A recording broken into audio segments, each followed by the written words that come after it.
A dimension is just a direction in which position can change. In one dimension, there's only one possible direction of movement: forward or backward. That's it. You can imagine this as a straight line.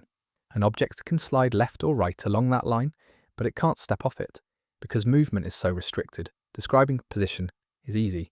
You only need one number to say exactly where something is. Now, introduce a second direction. But this direction has to be independent of the first. So instead of another line going the same way, we add one that's perpendicular to the previous one. They meet at a right angle, and neither overlaps the other. This single change transforms the space completely. Movement is no longer trapped on a line, and objects can move left or right and up or down. And because of that, one coordinate isn't enough anymore. You now need two numbers to describe a position. Add one more independent direction. Again, it must be perpendicular to both existing directions. This gives us three mutually perpendicular axes: length, width, and height. With 3 dimensions, space gains volume. Objects don't just stretch or spread, now they occupy space. Every location around you right now can be described using 3 spatial coordinates. Here's something important. Even though we live in a 3-dimensional world, we don't actually see 3 dimensions directly, because light from the world enters our eyes and lands on the retina, which is a 2-dimensional surface. What we experience visually is a projection. Depth isn't something we observe outright. It's something our brain reconstructs using cues like perspective, motion, and shading. So even in everyday life, perception already involves interpretation. If we follow the same logic, a 4th spatial dimension would require another direction, one that's perpendicular to length, width, and height at the same time. That's not something 3-dimensional space can contain. And this isn't a mathematical limitation, it's a perceptual one. The math allows it, but our intuition doesn't.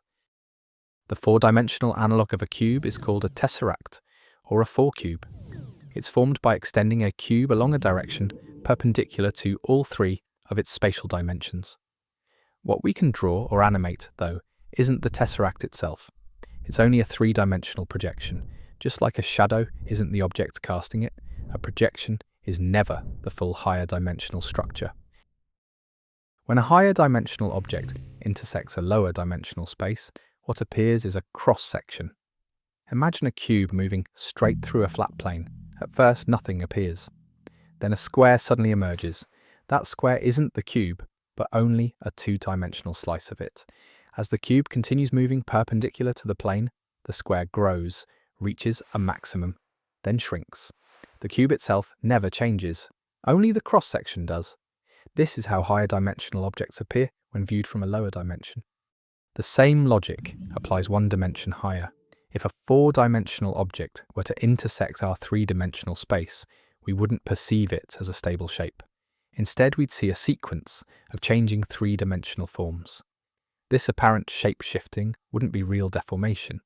It would be the result of different slices, appearing as the object moves along a direction perpendicular to every direction we can access. There's a common misconception here that time is the 4th dimension. While time is often included alongside space in physical theories, it isn't a spatial dimension. Spatial dimensions are defined by mutual perpendicularity. Time doesn't intersect space in that way. The 4th dimension discussed here refers strictly to an additional spatial direction. The 4th dimension follows the same geometric logic as the dimensions below it. Each dimension adds a new perpendicular direction. What makes the 4th dimension difficult isn't the mathematics, it's the limits of how we perceive space. Thanks for watching. If you liked the video, do subscribe and turn on your notifications.